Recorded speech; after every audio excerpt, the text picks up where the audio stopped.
Hello, everyone. My name is Allan Dick, and on behalf of my fellow CommerceNext co-founders, Scott Silverman and Veronica Sonsev, I want to welcome you to today's webinar. Today is Wednesday, May 12th, 2021, and our topic this week is Personalized Messaging Matters, Strategies for Connecting with Customers. Before I go any further, I'd like to welcome and thank today's speakers. We have Christine Monaghan, the VP of Digital at Astral Brands, Bobby Missry, the Director of eCommerce at AS Beauty, Emily Culp, the former CEO of CoverFX, and Allan Levy, the CEO of Alchemy Worx. Thank you guys so much for joining us today. I also want to thank our webinar sponsor, Alchemy Worx. Thank you guys for making this possible. Our gifting sponsor, GiftNow. What the speakers don't know is that they're all getting a gift from GiftNow. Yes, I see them all smiling in the background. Congratulations. And 5 lucky attendees will also receive a gift of their choice. Sorry, replay listeners. It's only for the folks here that are live. We'll draw those names just after the webinar ends today, and we'll notify you by email. And of course, we want to thank the audience for taking the time to join us today. Today's agenda, I'm going to give you the sneak peek on next week's webinar doubleheader, a first for CommerceNext. We'll talk about some housekeeping notes for folks who aren't familiar with how our system works. Allan Levy will be talking about strategies for connecting with customers. At about 20 to 25 after the hour, we'll hit a couple of audience polls and take your temperature, get some ideas on where you're at. And then the bulk of the time, starting roughly around the bottom of the hour, we'll have a panel discussion with audience Q&A. So let's take a look at what's coming up next. Scott Silverman, one of our co-founders, next week will be talking about capitalizing on the gifting economy. How do you stack up? That's being sponsored by GiftNow. And we've got speakers from Chico's, from Kate Spade, New York, and the e-tailing group. That should be a very good discussion. And then the second one, immediately following our 2 p.m. webinar, CommerceNext co-founder Veronica Sonsev will lead a special program called Stop Asian Hate, How to Avoid Racial Stereotypes in Marketing. With May being Asian American and Pacific Islander Heritage Month, we wanted to take a moment to stand in solidarity with our Asian community members and host a discussion on how to avoid racial stereotypes in marketing. That takes place at 3 p.m. Eastern on the 19th. Note that everyone registered for the 2 p.m. GiftNow webinar will automatically be brought into this webinar. Finally, I just want to remind everyone that we've just posted all of our Spring Summit presentations on our YouTube channel. Currently, we're featuring Jason Retail Geek Goldberg's session, Customer Needs in a Post-Pandemic World. That 20-minute talk was the highest rated presentation of our summit and is very much worth checking out. You can learn more over at YouTube by going to our CommerceNext channel. All right, some housekeeping notes for folks that aren't familiar with this. First off, don't worry about missing anything. We're recording this webinar and we'll make it available to everyone by tomorrow afternoon. Let me just take you around the screen here for a minute. Everything you need to know or locate in big marker is in the upper right-hand corner of your screen. If you want to chat with other attendees, say hello, just make some general comments, please use the chat feature.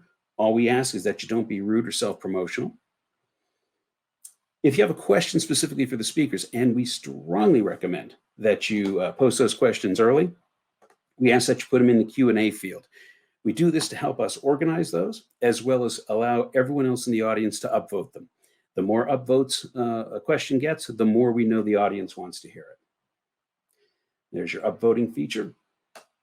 You can type the questions or your comments into the text field at the lower right-hand corner of your screen. And of course, we have handouts. The slide presentation that we have today will be available as a handout. We recommend that you download that. And finally, if you're watching this on replay, there's a document icon at the bottom of the player. You can press that and you will get all the documentation. And with that, I'd like to bring on Allan Levy, the CEO of Alchemy Worx, to start us off today. Good afternoon, Allan. Thank you very much. Thank you, everybody, for attending. Great to be here and talk a little bit about strategies for connecting with your customers. Quickly, a little about Alchemy Worx. We're a global agency with over 100 active clients. We have offices our main offices in New York, but we've got offices in Atlanta, London, San Diego.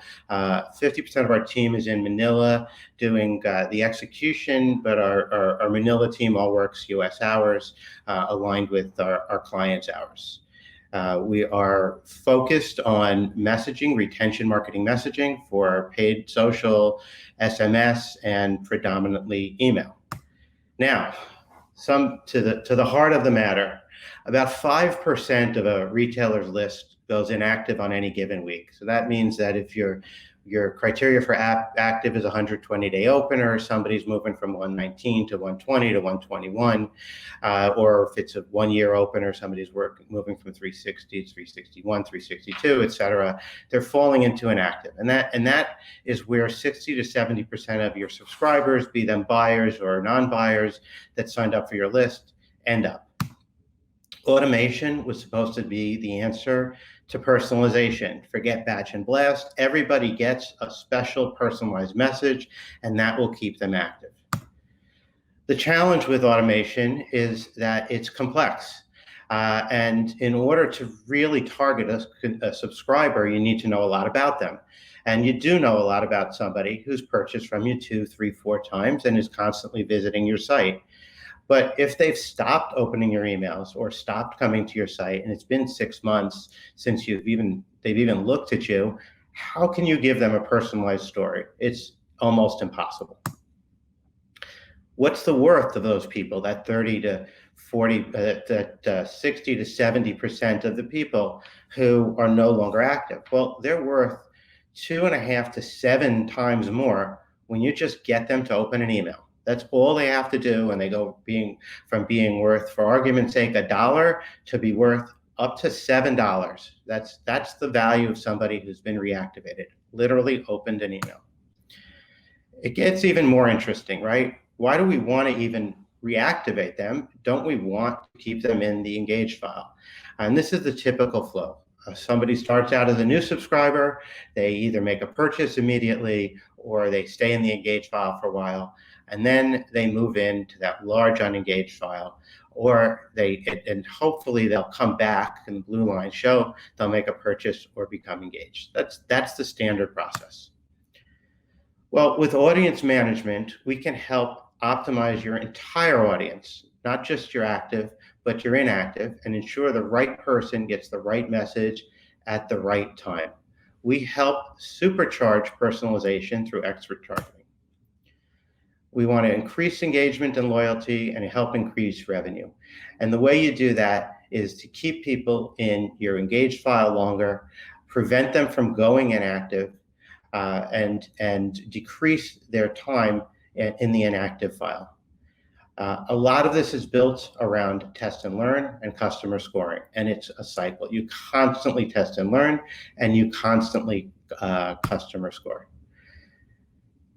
Continuous customer scoring and targeting helps keep your customers engaged and helps move your engaged customers into your VIP engaged segment through customer data assessment, through existing customer model integration, business and channel goal alignment, RFM CCO segmentation, and ongoing testing. At the deepest level, it is complex, but we're going to show you ways that you can do this on your own and help yourselves to engage your customers for longer. First and foremost, the simplest way of doing this is delivering messages at optimal frequency with smart segmentation. We use RFM CCO segmentation. That means recency, how frequently a customer made a purchase or engaged, how often a customer made a purchase, how much money a customer spends, and then we look at things like the channel, and we look at the cadence optimization. So we'll optimize the cadence for how often are they actually taking these actions, and then we'll take the most active people. They should be receiving more emails, and the least active people should be receiving less emails, but it's all about cadence optimization. The recency and frequency piece don't apply only to purchase, they apply also to engagement. So it's important to be looking at both engagement and frequency. Now, we do some very deep segmentation here. However, you can simply split your file between high value buyers, one-time or lower value buyers, and non-buyers, and then slice those between active and inactive, and manage the cadence between those segments. Your buyers and your high value buyers who are engaged should be receiving more messaging than the non-buyers who are unengaged. And adjusting the frequency can make a huge difference in any email program. Testing starts off revolutionary and ends up evolutionary. This is core to everything that we do, and it should be core to anybody in e-commerce. You need to test and constantly test. Testing needs to become part of the DNA. Continuously optimizing messaging. We have over 75 strategic testing approaches. Many of them are known: CTA placement, style, new technology. We won't obviously go through all of them here, but the key is to continuously test and test everything. And even when you get a winner 3 months later, 4 months later, 6 months later, test it again. I'm going to walk you through a couple of case studies in the real world of how audience management works. And this is an example of a client of ours, Global Industrial. Global Industrial sells office and warehouse equipment to businesses. They're B2B. So you can imagine that their sales of anything from racking systems in warehouse to picnic tables, trash cans, office supplies, etc., their average order is pretty high, and the value of a customer is pretty high. A year ago, their acquisition budget was slashed significantly going into COVID-19. Offices closing, they stopped acquiring new customers, which put a real crimp on new to file active people. In the end of Q2 last year, going into end of Q3 last year, going to Q4, we began activation on that file. It took us 5 months, but we were able to increase the active file by 70%. And that means we moved people from the inactive file into the active file. And those people that we moved, most importantly, generated 200%. So the re-engage and active segment outperformed the active segment by 200%. So there was real money, real dollars generated by the inactive when they were moved into the active file. High value for activation. I'm going to go back to that in a minute. Laura Geller, Bobby Missry is on the panel today. They're a client of ours, and this is a test we ran. This was a little bit of a complex test. It was run over 6 weeks, and it was about 10 or 12 different offers. We've condensed it down to just 6 of the offers, A/B testing the offers. But we not only tested the offers, we tested the audience and the offer together. So we've split it up between repeat buyers, one-time buyers, and non-buyers. We gave the control a single offer, and we gave the variable a secondary offer. The secondary offer was greater than the first, so BOGO 50 off versus BOGO 60 off for cosmetics. You can see here that and this is margin, percent gross margin. The non-buyers had a 28% improvement in gross margin with the BOGO 60 off. So we look at not just gross margin or sales or engagement. We look at sales, engagement, and gross margin, and then we determine what's the best offer. In certain cases here, you can see that there were offers that were neutral. So I'd rather send BOGO 50 off than BOGO 60 off to my repeat buyers and one-time buyers. They were somewhat neutral. But with the BOGO 75 off offer versus BOGO free at the bottom, which was happened to be a specific product category that was more the repeat buyers were more accustomed to, that resonated much more with the repeat buyers. So segmenting out and testing different offers, not just to your audience, but to your audience and to the buyers within the audience is very important. Here's another test we had run with Swimsuits for All a while back. The approach here was subject line testing, and we looked at, we used as our control buyers that open an email within 30 days, and we separated them out. This particular test was looking at buyers versus non-buyers and how they would perform, and the buyers perform differently to different subject lines than the non-buyers. So the result of this testing is that non-buyers should be, the same subject lines can be tested to both buyers and to non-buyers. But when testing subject lines, look at the results of these segments differently, and you will see a very different engagement and conversion for different subject lines between the buyers and the non-buyers. Very simple, and this is where we're pretty much going to end. Start out very, very simply with a subject line test and split your audience. If you can, split it between your buyers and non-buyers. So you would take your active buyers, your active non-buyers, your inactive non-buyers, and your inactive buyers. So basically 4 splits in your sample audience. Should be a segment of your audience, not your entire audience, but a subsegment. Test your subject line and see yourself the difference. Do this a few different times. Sometimes everybody responds to the same subject line, but the next offer and the next offer, you should be subject line testing all the time. We do for all of our clients, and we have a tool here that you can subject line test with. We'll send this in the handout, and you can check out our blog for best practices, and you can visit our site and get a free analysis of your email program. And there's also a tool on our site for how to do your own self-analysis of the email program. So try it out yourself and look at the difference between the segments, between your active buyers, your active non-buyers, your inactive non-buyers, and your inactive buyers. You'll be surprised that the response to the subject line will be significantly different. And that means that the response to the offer and the response to everything downstream will be significantly different. So I thank you all for indulging me, and please visit our site for more information. Thank you, Allan. All right. Thank you very much, Allan. We're going to bring Allan back here in just a little bit. But right now, I just want to remind all the folks that have been joining us since we started.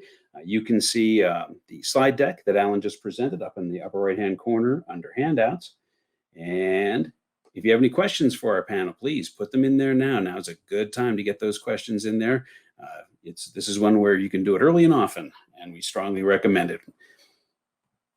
For those of you watching this on replay, thank you very much for joining us after the fact. We love having you there. You can download any documentation we've got available by using the document icon that I've got circled here. And with that, we now turn to you, the audience.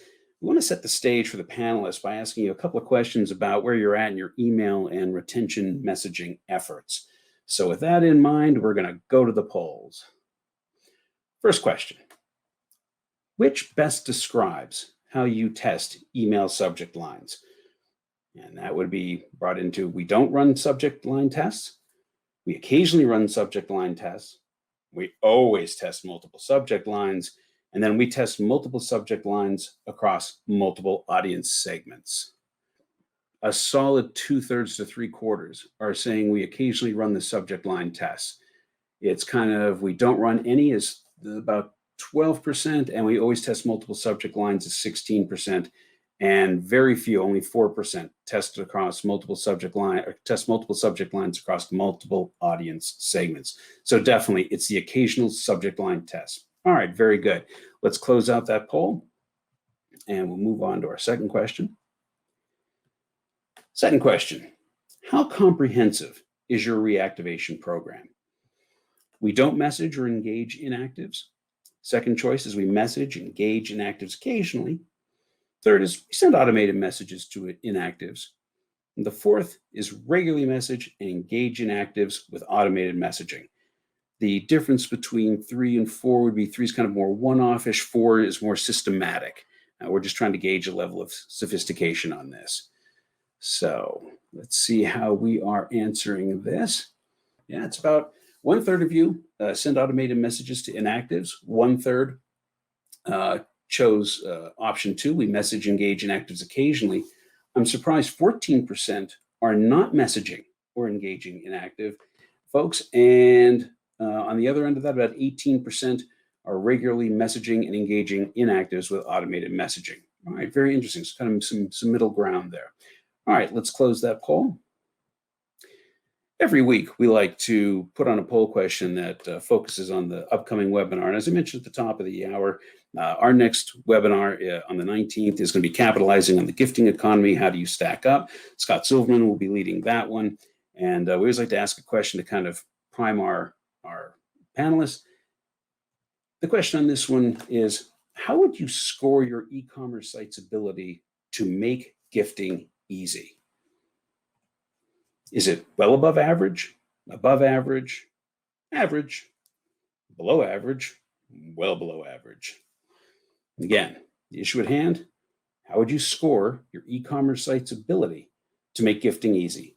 Well above average, average, below average, or well below average? Let's see how this is working out here. It looks like average is it. It's 50% of you believe that average is how you'd rank your program. Below average, it's about 1/4 of you at 25%. Above average is 19%. And there's a few of you that are grading yourselves well above average. Well, kudos to you. Kudos to you. All right, let's close that one out. With that, let's bring up the panel. Hey, everyone. Hey. Hi. How's it going? Thank you guys so much for joining us today. Let's begin with the introductions. Christine, we'll start with you. My name is Christy Monaghan. I am a VP of Digital for Astral Brands. We're a family of cosmetics brands. We have 4 brands: Pure Cosmetics, Salouette, and Butter London. I'm sure you guys have heard of one or more of them in the past. My group manages the shared service of e-commerce and e-tail, and everything I'm super passionate about, and am super excited to talk today about digital messaging with this wonderful panel here. Super excited. We'll take that. We'll take that today. All right. Emily, you also seemed a bit super excited on our always just excited. before we got on. I know you. Yeah, That's life is one big ball at this point. I'm Emily Culp, a former CEO at CoverFX and board member at 2 companies. Fantastic. Bobby. Uh-oh, we have Bobby on mute. Sorry about that. Hi, everybody. I'm Bobby Missry, the head of e-commerce for AS Beauty Group. We also are a portfolio of beauty brands. Laura Geller is one of them. Julep and Mally is another one that we just acquired as well. So basically, we're omni-channel. We have QVC, wholesale, and e-commerce. And I basically am responsible for the e-commerce division, driving traffic to the site and finding all the different ways to get those consumers to convert over and over again. So really excited to be here. All right. Thank you so much. Now, I will apologize to our audience in advance. The powers that be in the universe have seemed to be cursing us with audio problems, whether it's people paving their driveways outside of my home, leaf blowing with Emily, storms that are raging around Christine, or Bobby with just general AV issues. Allan is the only one, Allan L. is the only one who hasn't had AV issues. So we'll just leave it there. So apologies in advance. We'll get a pet in the mix, like a dog, a cat, a bird. Yeah, a child, something, just whatever. We're open for it today. We're here to go with the flow. We That's are. correct. I'm so relaxed. All right, so I want to start off kind of at the strategic level, and I want to ask the question: as an organization, how are you thinking about digital messaging at the strategic level? Christine, on our prep call, you dove in on that one. I'll let you lead us off here. Absolutely. So my group obviously manages the digital aspect of the messaging, but we partner very strongly with our brand partners to make sure that they're authentic and real, but they're absolutely tested and using the e-commerce magic with the brand authenticity. All right, Emily, how are you looking at that? You know what? I've had a chance. Thank you. I've had a chance to reflect on this since I don't know if it was a few hours ago or yesterday, we all had this prep call. It does feel like a few hours. I agree. Yeah, it's all fluid these days. But, I think taking a step back, it really comes down to what type of company are you working in? So what I mean by that is if you're in a brand-led company, I believe the CMO or the chief brand officer or CXO, whatever the title may be, really is in charge of all consumer messaging and should be leaning into optimally even product innovation and development. Again, this is if you're at a brand-led company versus a sales-driven organization versus something else. But that CMO, CBO, CXO really should be ensuring that every touch point is laddering back to the brand purpose and the reason to believe for the consumer. And then, on a tactical note, that leader is also accountable for lack of a better word, that omni-channel content calendar. What I mean by that is it's almost like, air traffic control for the brand. Every single touch point is reflected in there, meaning thinking through how does your consumer, if they walk into a wholesale, shop and shop, down to your mono brand biz merch, to your e-commerce homepage, to social media, to an email, what are you saying to that consumer in all these different channels at any one given point? Because you don't know how your consumer, especially global consumers, how they're going to traverse, and it needs to be knitted together. That's really interesting. Bobby, I'll ask you to unmute. So what are your thoughts on all of this? I think you were telling us that data was in your blood and that kind of drove how you think about it. Yeah, I mean, similar to what like Albert Einstein says, he's just like, he's not a clever person. He's just passionately curious. And I think I am the same. I'm just passionately curious about what the consumer is going to respond to on a regular basis. We actually have been working with Allan, and I think you can get the message from his theme. It's all about testing. We're all about testing, but at the same time, we do work with brand partners on our side as well. We have a head of creative and we have a head of copy. So we have strong partners that are trying to help guide the overall brand positioning while we're working hard to kind of convert these consumers into customers. So it's a constant sharing of information between the e-commerce team and the brand team, and just constant testing, right? Like that's really what we're focused on. If anybody has an idea of something that we can test, we'll kind of measure it against the list of ideas that we have to determine where in the queue it should fit and what the level of effort and level of reward is. So that's kind of how we think about it strategically. Mm-hmm. I think if I can I add one thing on that? Go for it. Go for it. I think that's where the fun comes in, is especially if you, going back to what Bobby said, if you have a really passionate, super curious team that's also entrepreneurial, they can take a great idea. For example, I literally mean a Viz merch poster that all of a sudden, or some display is resonating with consumers in store. I'm like, oh my gosh, let's try and test this. Take a photograph, put it in an email or social media or vice versa. It's when you can start to do things fluidly between channels. And again, it's a different way of testing or thinking about it, but you're thinking about what your consumer is experiencing. And a lot of that, as Bobby said, is driven by data, but sometimes it can also just be anecdotal feedback too. I agree with you. When COVID hit last year and we had to add more education, we literally went through our Ulta education brochures. Yeah. And tried to change the way we educated the consumer online, because we needed to blend that in-store and online together. And it was actually an incredible sharing of information where we could see some of it worked really well online, some of it didn't, but it was an amazing additional asset that literally came right out of the store. And the It's fun thing with that is you can then use that not only with your consumers, but you can use it for also team training internally too. Yes. So I have to pause for a second because I have a tendency to misread people's visual cues when they're getting ready to speak and not. It's so much easier for me to do this in person than it is online. So yeah, just step all over me if you have something We to all say. agree with you, Allan, and there's no awkwardness. Don't worry. So there is so testing. It kind of brings up two sub questions. Yes, we all agree that testing is important, and that kind of intellectual curiosity is critical. So I want to talk about how you staff for that. Like, how do you incentivize? How do you staff? How do you bring those ideas in? What traits are you looking for? We always get asked the staffing questions on our webinars. People ask, all right, well, you say to do these things. How do I build the team that does this? We had some commentary about that on the speaker prep call, and I just wanted to suss some of that out. So anyone can jump in at this point. I mean, I think when you're trying to, just my 2 cents, especially if you're trying to create an entrepreneurial environment, it's really hiring people who are insanely curious, who therefore have a bias, frankly, also for action, and also understand with that curiosity, you're going to get some things right, which is awesome. You're also going to get a lot of things wrong, which is also awesome, ironically, because then you'll do it even better the next time. So I think it's about getting into how do you find these people.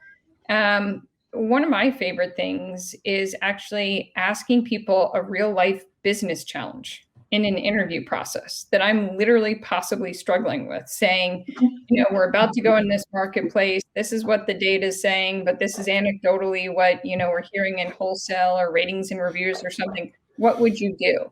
And by the way, it's totally ambiguous. There's no right or wrong answer, and see how someone thinks, because it's not, to me, getting to the right answer. It's their thought process and where they walk you through it. So I think more and more in hiring or finding this talent, it's sussing out people who have really strong creative skills or analytical skills as well. And then people who also have amazing EQs and recognize they can't do this in isolation. And it's about working collaboratively. Like the person who says to me, I think I'd ask to talk to the finance lead to get this information. That's awesome. That shows to me that you understand you're not going to have all the information in isolation.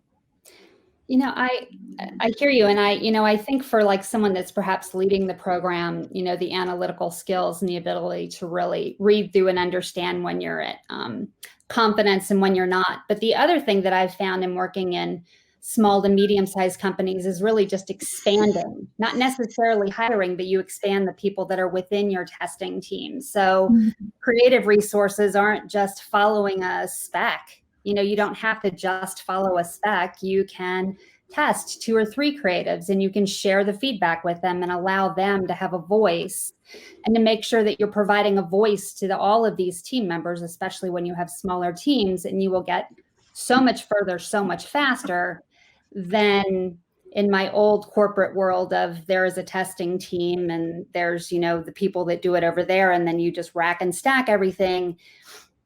If you expand it, your rack and stack is still there, but your audience is broader. At least that's what I've found in my experience. And you need the people to execute also, right? Because if Exactly. people who are executing don't understand the value of the test, well, why am I building 3 email campaigns? You're only sending 1 on Tuesday, right? So now Exactly. And then they get super excited if the one that they actually wanted won. Right. And they're going to be even more excited to try more later. So you have to incorporate everybody in the results. You got to share the results back so they understand the value. Or even a design team, you tell the designer, give me 3 variations of this, you know, this free gift offer, right? Well, isn't 1 good enough? No, but you need to share it back with them so they know that their extra effort really, you know, increased sales by 30% and drove real numbers. So I totally agree. I mean, my favorite thing about e-commerce is opinions are irrelevant because we'll have the data, you know? So it's like, so that's the brand folks. Down, it's fabulous. I mean, it's black and white. I think, you know what? I think you can increasingly in companies, and I've been fortunate to lead these combined teams of brand and e-commerce. You can get there. It's just making sure there's also a level of respect between both sides. As you said, the data without question, it's no longer about, well, this is the better version of the campaign. But I do think data, for example, if your KPI was solely ROAS, you could destroy a brand. So data is fabulous, but you have to put guardrails around it as well. It can't be the only KPI. Well, But Emily, that is could also very be measured. That could also be measured, right? Because even opens of an email will start to trail off, even if people aren't purchasing, if you're annoying the customer too much, with even if revenue is strong, right? So there are still ways to measure branding. There are. I Oh my think gosh, I totally agree. I was just saying data in isolation as being the only metric will not work, because that's where things get dangerous, where people are like, all we need for the brand is the lowest CAC and the highest ROAS. You can deliver that with the data, but you will destroy the business. But I think that's why you have the authenticity of the brand, and you have to make sure you're honoring the brand. And I think powerful. Agreed. Yeah, and it is a little difficult when you have wholesale partners that you don't have all the data, and you can't necessarily level all the data against each other. So that element was what I found so fascinating with your structure, is that it's so difficult to balance a Sephora and an Ulta and a Walmart and a Target against proprietary e-commerce stores, because you just don't have the same level of data. And then you throw in Amazon and you have, yes, you have inferences is what you have. Yes. Inferences. Yeah, I love that. So, we're starting to get some interesting questions coming through. I think I'm going to go to the first one there, and I'm going to say thank you, Alexis, for this. I would try to pronounce your last name, but I'm atrocious at it, so I will just simply butcher it. But I will get your question asked. Alexis is asking, any tips for testing offers to different audiences and avoiding audiences sharing offers to someone outside of your defined audience set, basically causing confusion and customer service issues and the like? I will toss that out. Go for it. So actually, we do a lot of that type of testing, and it always makes me nervous every time we do that type of testing. I mean, Allan just showed you some of the offer testing that we did. Sometimes people have different email addresses, or, we don't have their SMS stitched to their email. So it definitely makes us nervous. But every time we do it, it ends up being so insignificant that it just becomes like a margin of error in the data. That it doesn't really hurt us. We just prep our customer service team in advance. We prep our social media marketing team in advance as well, just in case anybody kind of makes any noise about it. We have copy written out for them on how to reply to it. I don't have the exact copy offhand right now. That's why they're the experts when it comes to exactly how to eloquently express it. But in our case, because of the way we segment our customers, and we're pretty tight with it, we don't really run into too many issues that hurts us. I will say I'm not a fan in any way, shape, or form of doing it.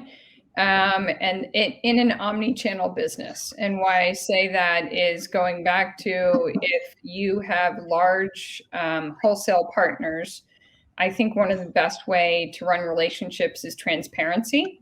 So part of that content calendar I was talking to you about, that's also something I feel is a good partner with a brand to a wholesaler. It's sharing with them, we understand you're going to be running these promotions. These might be messages we're going to do, but it gets far too complex to run multiple different offers when you have a fair amount of your business in wholesale. And I also go back to making sure that you're thinking about your consumer. So I'm a big believer in having only one offer at any one time. We like to personalize. I guess we're in the middle between the two. So, we'll do personalized offers for certain segments. We'll do general offers. Of course, if a customer always called, we would honor it. Obviously, you can't honor a wholesale partner's offer, but we just like to test, and we make the customers feel special to get the personalized offer. And if someone else calls and asks for it, well, then we're likely going to just honor it. But it gives us a lot of information about what customers will and won't read, what they will and won't respond to, and helps us to further personalize not just the messaging, but the site and other drip messages they would get in the future. So that's why we use it. And another interesting. Oh, can I ask one question? So you won't honor a wholesale promotion? We don't necessarily honor a wholesale promotion. So if there's 30 days of beauty in Ulta, we wouldn't necessarily honor that, because it's really expected to be just for Ulta, right? That's what I meant personalized. When we do Prime Day is meant really just to be for Amazon. 100%. Yeah, when consumers call in and say, I prefer to buy it from you, but I could get 30% off today, will you match it? That's when it starts to get complicated. Yeah, I mean, we can, but that's where you just have to try to be the best partner that you can, right, across the board, and make sure that you are respectful against all of your channels. So it's a narrow path. And one of the things that we found very effective is making sure it says clearly email only, email special promotion, and putting a limited time coupon on it when we're testing. So if we're testing something today, it'll say offer expires 5/15. This is an email exclusive offer for you only. And that coupon code will expire midnight 5/15, so that it may get out there. Nobody's offended that they got because it said email only clearly, and it shuts off, so it can't get too viral on Coupon Cabin or just social media sharing. Yeah. I mean, we actually like to test a different SMS and email offer at the exact same time, to be honest with you. So, I mean, I just think it's just an interesting thing to test to see what is going to be more engaging. I think it also has to do with who your consumers are too, and what your brand is. But correct. Something older. Yeah, when I worked with electronics, people are far more like, of course, there are going to be 65 different versions of offers. I think it just depends on the category. Absolutely. All right, so we're getting some more questions in from the audience, and this one's from Brian. Where are some of the unexpected sources of good ideas for email? Where do they come from? They come from customer service, from buyers, for others. Emily, you mentioned that you're kind of mining some of that, but I'd like to open up to everyone here. Where are you getting the good ideas?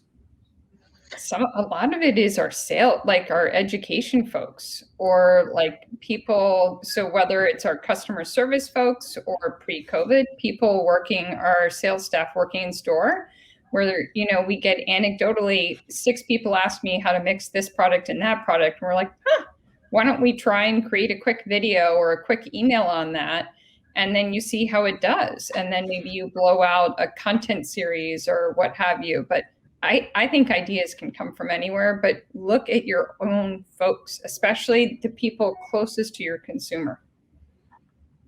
I think we do a lot of also competitive scouting in a way to see what others are doing. But I personally actually, and I find it to be the most amazing thing, because it provides so much insight, is I read at least 50% of the customer service emails that come in. I need to see what the customer's saying. We don't have a store, and in a store you would actually be able to see people walking through your store, talking to representatives, who they are, what they're saying, what do they need. So we learn a lot, and I asked the team as well to kind of look at the emails as well. We learn a lot from looking at the customer service emails. I think the customer service communication can be incredibly underrated to discover not only promotions, but just how to message to the consumer. For example, we realize how incredibly difficult it is for a woman to find the right shade of foundation for their skin, and how incredibly intimidating it is for her to shop online, especially when, over all these years, we're catering to an older consumer who was, traditionally going to Macy's or going to some store to try it on. So Shade we match. saw how different, yeah. So shade matching became really, really important for us. So we've been developing that technology and that communication to the consumer to make her feel a little bit, more comfortable with shopping online for a foundation. So I think that's where we get We our could have info. a whole episode, Allan, on AR. Yeah. Oh, yeah. Can I say one other place that I think is great for ideas that's underrated? I sign up for out of vertical emails. Like I'm talking, so when I've been in beauty, I'm signing up for automotive, Home Depot, like you name it. And why I do that is going back to sometimes you think about shade matching. One of the ways we dealt with shade matching when consumers couldn't touch the products in the beginning of COVID, I was looking at paint strips with one of our education people. I got this email and I was like, why couldn't we do that paint strip thing? That, if we printed out all our different colors and then somebody could hold it up to their skin and then they could throw it out afterwards. So I think if you look out of category 2, you can get some really interesting ideas as well. I totally hear you. I also love reading reviews, the customer email. Oh, yeah. I love reading Absolutely. reviews. And then I love looking at analytics against the reviews in the same time period, because what people do and people say are so vastly different.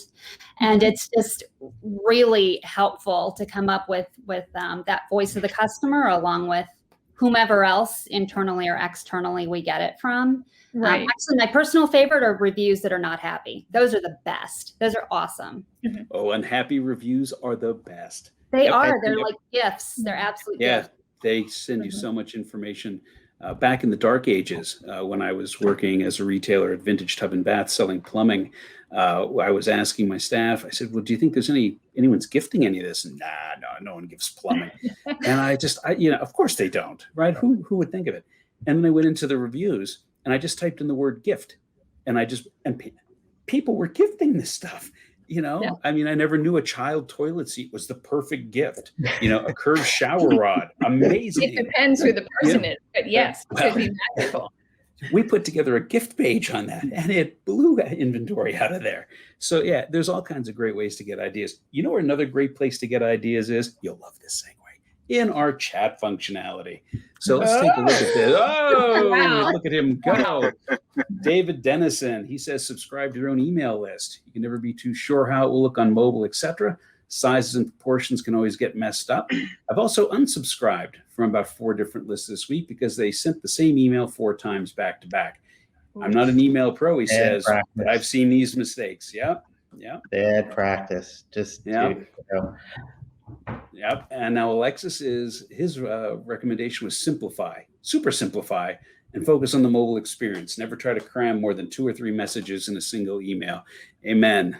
I think I also even building from that, if you start with mobile and really actually genuinely solve for the smallest screen, everything else becomes easy. Yeah, we've been starting with mobile bets for the last 6 years. Everything is built mobile first, and then you build the desktop version, because only 30% of our clients are even on a desktop. A little bit more post-COVID, lockdown, but still, most email is read on the phone, even somebody lying on a couch or in bed at home. Yeah, I'll build on David's comment about unsubscribing. So during the prep call, I made the mistake of saying, I can't believe that retailers are allowing you to just simply unsubscribe. Why doesn't everybody sit there and offer manage your preferences or do this? And I felt like a piece of chum being attacked by piranha from all sides. I was clearly wrong on this. I will throw this out. Emily, do you want to tell me why I was wrong and why you should immediately unsubscribe certain classes of people? I'm not saying you're wrong. I'm just, I'm going to, and I know I sound like a broken record, but it really depends on what your brand is and what your brand DNA is. For example, if you're maybe, I'm going to go back to electronics. You might be, because you're in for, let's say, thinking through a home theater situation. So Best Buy is sending you a tremendous amount of emails. I used to work with them. And then you might unsubscribe and it says, do you want to get fewer? that probably is something you're like, sure, fine, I'll do that, because it's not a super emotional brand connection. It's more transactional. Where I don't think it works, and what I shared before, is in beauty in particular, which is highly emotive. When you think about it, the whole idea behind beauty, skincare, makeup, it's highly personal. If your consumer says, I would like to unsubscribe, they want to be taken seriously. They don't want to be asked 14 different ways. Did you really mean it? Would you like fewer emails? What have you? They want their voice to be honored and to be unsubscribed. Yep. They can always resubscribe or sign up. But I think in many beauty brands, it's better just to say, thank you so much for being with us. We look forward to talking to you, hopefully in the future. So Emily, the examples you used were a multi-product, multi-brand retailer and D2C. Right. So the question is, pointing up to Sephora. No. What I'm saying, in other words, Best Buy is selling multiple brands, and sure. Right, and the other is direct to consumer. If you're Sephora, right, does that apply to you? Because now you're selling multiple brands. You don't have a specific brand that there's loyalty to. You have, right. So I think you could do the same with a brand like Canon. I think it really comes down to the emotional connection more so. Then I think it comes down to the vertical more than anything else. But I hear your point, and you absolutely fair point. Or the retailer brand DNA. You know, if you are selling something where you really have to establish a high level of trust with your consumers to sell it, like expensive sneakers, you know, you want to honor and have them feel that relationship is trusted, and they will resubscribe, to be honest, many times when there's going to be a sneaker drop. So it doesn't have to be because they unsubscribe, they're never going to subscribe again. We actually find the exact opposite. People do resubscribe quite a bit. I think they're surprised that there's a double opt back in because we've had some complaints. Why do I have to double opt back in to subscribe to your list? Well, that's because you unsubscribe. But, you know, I just think it's just about honoring the customer and meeting them wherever they are. But I also think it makes sense to try and test different things with your customers, because your customers change over time. And assuming that nothing is going to change and it will always be the same doesn't necessarily work either. So maybe because it doesn't work in one of our brands today doesn't mean it won't work in 6 months. And I'll segue to something really quick, Allan, that we've done with Bobby in the past, which is engaging the unsubscribes, right? You can certainly engage your unsubscribes to resubscribe on social media. And that's a very, very good way to let them know that they may not even realize they unsubscribed from your brand 3 months ago or 6 months ago. They clicked the button on top, or they got out quickly. There's absolutely no reason not to tell them, hey, see what you've been missing. But I think that's a really important point that you just brought up.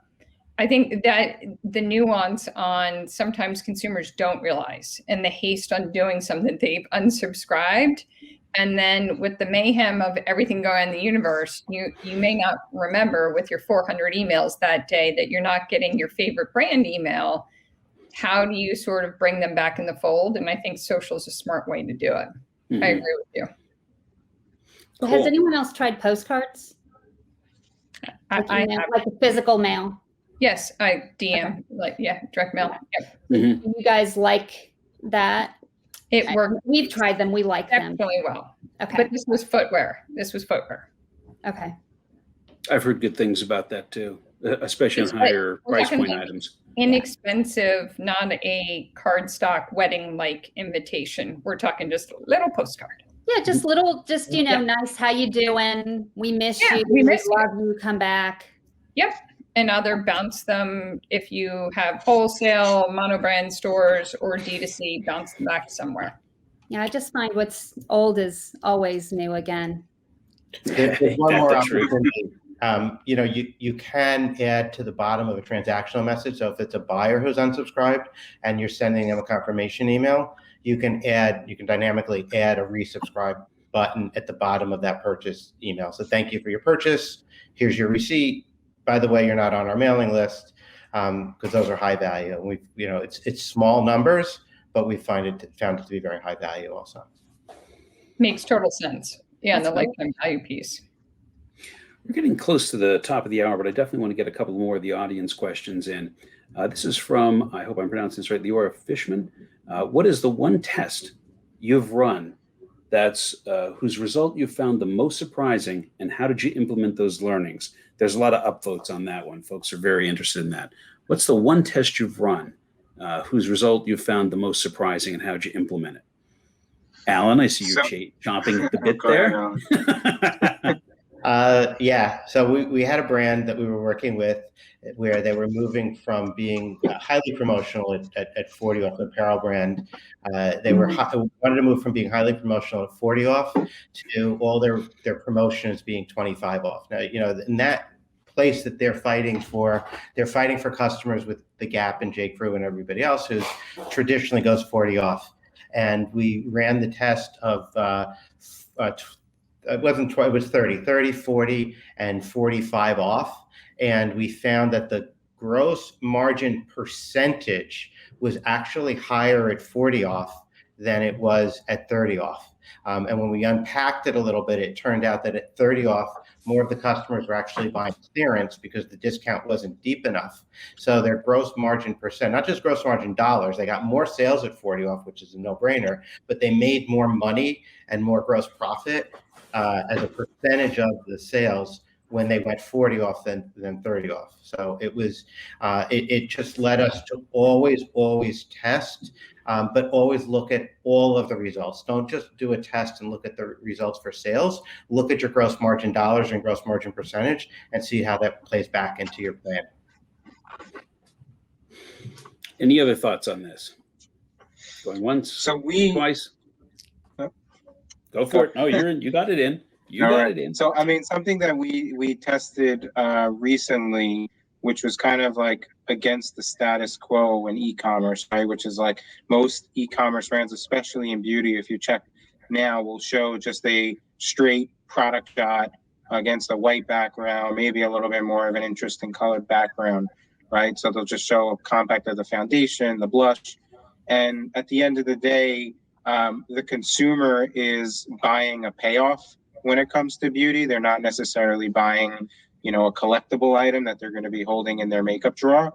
So how do you kind of make sure as the consumer is browsing how she's going to understand what that product really is and how it's going to improve her life? So we tested doing some more text overlay on the images to kind of express a little bit better about what our products are and what makes them different, kind of like short benefit driven copy.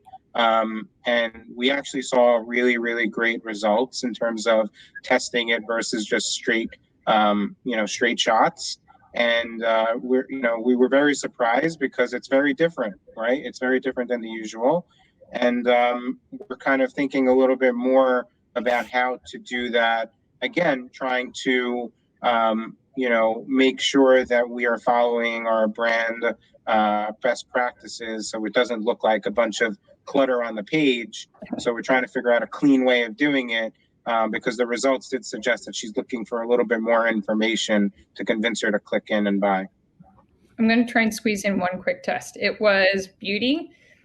Does a 5-star review from a consumer perform better than a beauty seal, like Alora's Beauty, whatever, best of?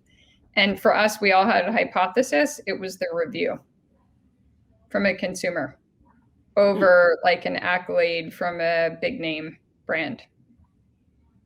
Wow. Yeah, which was interesting. Goes back to what we've all been discussing, the power of consumer reviews. I'll tell you, there's some love coming in. First of all, we're at the top of the hour. Can we hang on for 5 more minutes? The audience has been remarkably stable, so I think people are hanging on. Does everyone here have a couple extra minutes? Yep. Yeah, sure. Perfect. I will say, when I was at Vintage Tub, I was head of marketing, and I would make my marketing staff sit in with customer service once every 2 months. Had to do a full day there. The ideas that came out of it were magnificent. So, Bobby, that idea is getting some love in the chat, and I'm giving it the full-fledged support here. David Dennison asked another question. Quote, I recently got involved with a startup that is a publisher in the sneaker, fashion, and cannabis space. We post about 4 different articles per day. What's the best way to tackle this kind of email marketing? My instinct is to steer away from sending an email every day. So how we go about still effectively reaching our audience to inform them of our articles, but not overdoing it. And there was another question earlier about cadence as well. So basically, how much is too much? How do you know the sweet spot? So we test into the sweet spot. With our brands, we have some that we do 2 a week and some we do every day. Very rarely have I ever sent an email more than once a day. It's almost always been Black Friday or one of those events. Yes, like a super event. But I think it is completely about how engaged your audience is, what type of email that you're sending, and making sure that that's something that they really want. Sneakers, fashion, and cannabis, I'm imagining he has some fairly passionate folks as well. So yes. I know the sneaker space and the fashion. I haven't done cannabis yet. But I would say you could get away with daily pretty simply. But you just have to test and make sure that it would really work for your audience. You could also test SMS messaging. You can have people opt in differently.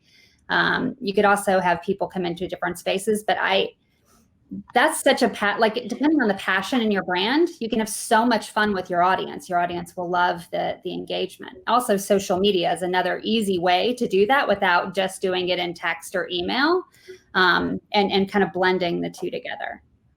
I think it also, I would agree with you, like test it in.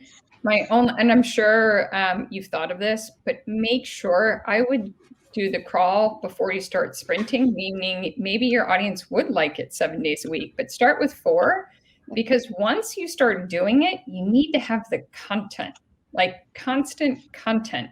And that's a lot. And it sounds great for like a month or 2 weeks, but then when you're still going and you're like, oh my Lord, I have to dash to create all this content that I hadn't thought about, that would be my only caution. So totally echo what you're saying, but be prepared and have a plan. It's so funny you mentioned that, Emily. I remember to get unique content in the sneaker space ain't so easy. No, that's why I go back to my sneaker days too. I'm like, there's only so many emails you can do sometimes. Right. I mean, how many times can you clean the bottom of your sneakers or talk about the genesis of Jordan? Really? I mean, so I agree with you. And also with these are 3 areas that are amazing. I don't even know how you combine these 3 things. Yeah, that's amazing. I am fascinated by the startup, Allan. I think we should talk about interesting startups because this sounds really cool. Yeah.